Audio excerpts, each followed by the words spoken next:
Pemerintah Kabupaten Lebong melaksanakan penandatanganan MOU tentang layanan keuangan daerah antara pemerintah Kabupaten Lebong dengan Bank Bengkulu tentang penerimaan pembayaran pajak bumi dan bangunan serta penyerahan bantuan CSR Gerakan Tanam Perdana Musim Tanam Kedua atau MT2.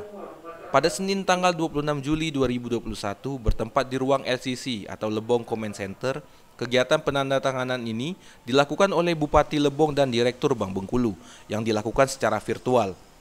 Turut hadir dalam kegiatan ini yaitu Bupati beserta Wakil Bupati Lebong, Sekretaris Daerah Kabupaten Lebong, Asisten 1, Dinas terkait, perwakilan Bank Bengkulu serta tamu yang hadir.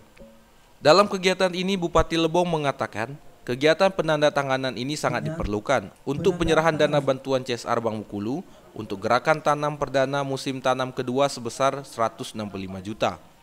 Sementara itu, tamu yang hadir memberikan penghargaan dan apresiasi kepada Bupati Lebong yang telah berkenan melaksanakan penandatanganan MOU dengan Direktur Bank Bengkulu.